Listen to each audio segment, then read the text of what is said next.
할렐루야, 빈내리교회 성도 여러분, 말씀 묵상의 자리에 오신 것을 환영합니다. 오늘 우리가 아침에 함께 묵상할 말씀은 사도행전 8장 26절로 28절입니다. 전체 본문은 8장 26절부터 40절입니다.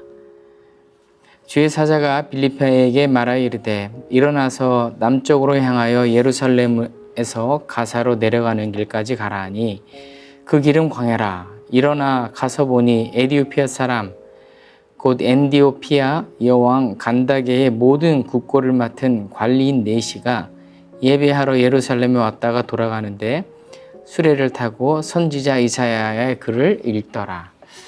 아멘. 사도행전 8장은 초대교회가 박해 속에서도 복음을 어떻게 확장했는지를 보여주고 있습니다. 스데반의 순교 후에 많은 성도들이 흩어졌습니다. 인간적으로 보면 이것은 교회의 위기처럼 보였습니다. 그러나 하나님은 그 흩어짐을 복음이 흘러가는 통로로 사용하셨습니다. 흩어진 성도들은 각자의 자리에서 복음을 전하고 예상하지 못한 곳에서 많은 열매를 맺게 되었습니다.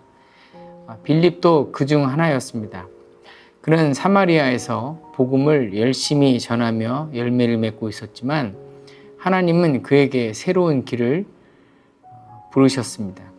사자가 나타나 그에게 말했습니다. 일어나 남쪽으로 향하여 예루살렘 가사로 내려가는 길로 가라. 인간적으로 보면 비효율적이고 이해하기 어려운 길이었습니다. 그러나 빌립은 순종했습니다. 성도 여러분, 우리 삶 속에서도 종종 이해되지 않는 길이 있습니다. 갑작스러운 변화, 예상하지 못했던 상황, 또 계획이 없었던 일. 이런 순간에 우리는 왜 나에게 이런 일이? 라는 질문을 할 때가 많습니다. 그러나 빌립처럼 순종할 때 하나님의 역사는 시작이 되는 것입니다. 그리고 그 한 걸음의 순종이 누군가의 삶을 바꾸고 예상하지 못했던 그런 복음의 문을 열어주는 것입니다. 그리고 그 길 위에서 빌립은 에디오피아 네시를 만나게 됩니다. 네시는 여왕 간다게의 국고를 맡은 고위 관리였지만 하나님을 찾고자 하는 마음을 가지고 있었습니다. 그는 예루살렘으로 예배하러 갔다가 돌아오는 길에 이사야서를 읽고 있었지만 뜻을 이해하지 못했습니다. 그때 성령께서 빌립에게 말씀하십니다. 그에게 가까이 나아가라. 빌립은 주저하지 않고 다가갔고 마차 곁에서 물었습니다. 읽는 것을 이해하느냐? 네시가 솔직히 대답하죠. 누가 지도해 주지 않는데 내가 어떻게 깨달을 수 있겠느냐? 빌립은 그 자리에서 말씀을 풀어줍니다. 이사야서 53장을 가리키면서 십자가에서 우리의 죄를 대신 지신 예수 그리스도를 전했습니다. 네시는 즉시 세례를 받았고 그의 삶은 순간 완전히 바뀌었고 이제 더 이상 목마른 영혼이 아니었습니다. 그런 말씀으로 생수를 얻고 새로운 길을 갖게 된 것입니다. 에디오피아로 돌아간 네시가 어떤 일을 했는지 알 수는 없지만 에디오피아의 구원을 위한 성령님의 소망을 이루기 위해 그가 빌립 집사처럼 복음의 뜨거운 열정을 품고 또 에디오피아의 빌립이 되어 복음 전도자로 일생을 살지 않았을까요? 역사적으로 보면 AD 330년 에디오피아는 킹 에즈나라는 왕이 있는데 그 왕을 비롯해서 많은 백성들이 복음을 받아들이게 되었고 세계 역사상 처음으로 기독교를 국교로 공인한 아프리카의 나라가 되는 것입니다. 저는 한때 달라스에 있는 지역교회에서 청년 사역을 맡은 적이 있습니다. 하나님의 은혜로 청년부가 잘 세워졌고 청년들이 뜨겁게 모였습니다. 어느 날 담임 목사님께서 청년부가 만약에 100명이 모이게 되면 도교원에서 식사를 대접하겠다라고 말씀하셨습니다. 그 말씀이 큰 동기가 부여가 돼서 수시를 먹으려고 청년들이 열심히 전도했습니다.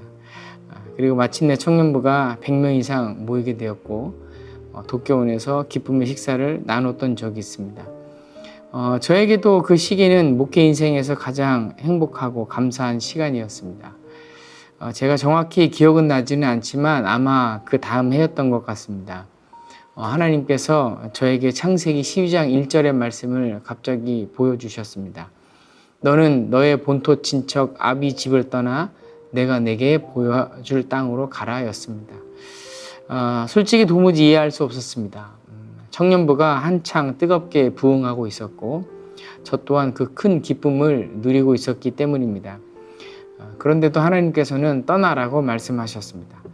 당시 저의 신분도 종교비자 상황이라 불안정했지만 그럼에도 불구하고 순종하기로 결단했습니다.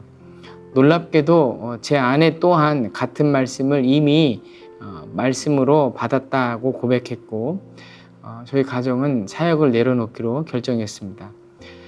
그 후에 여러 가지 곡절이 있었지만 하나님께서는 모든 길을 순적하게 인도하셨습니다. 그리고 결국 저의 가정을 장애인 사역의 자리로 불러주셨습니다.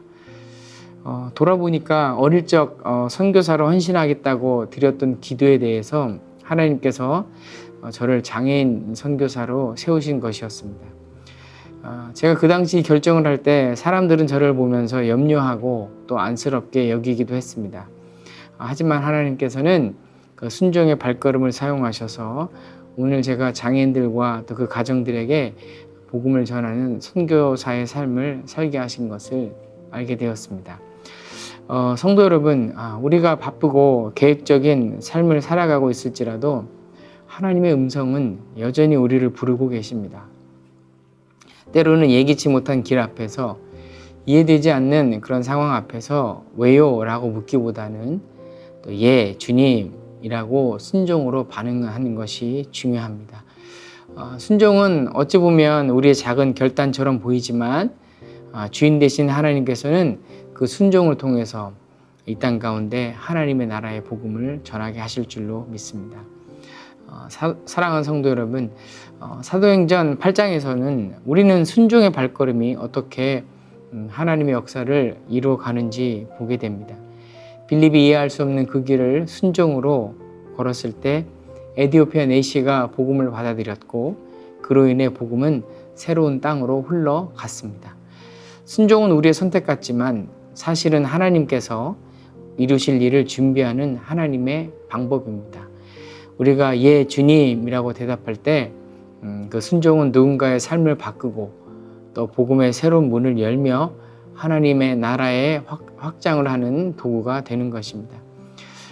그러므로 하나님의 말씀이 때로는 이해되지 않더라도 하나님을 신뢰하며 한 걸음을 내딛는다면 하나님께서 우리의 작은 순종을 통해서 하나님의 크고 놀라운 일들을 이루실 줄로 믿습니다. 오늘 이미 말씀을 받았는데 순종하는 것 때문에 고민하고 계신 분 있으십니까? 이해되지 않더라도 오늘 결단하십시오. 그러면 하나님께서 그 일을 그 순종을 통해서 이루어 가실 줄로 믿습니다. 오늘도 그렇게 믿음의 순종의 삶을 사시는 빛내기의 성도님들 되시기를 예수님의 이름으로 축복합니다. 기도하겠습니다.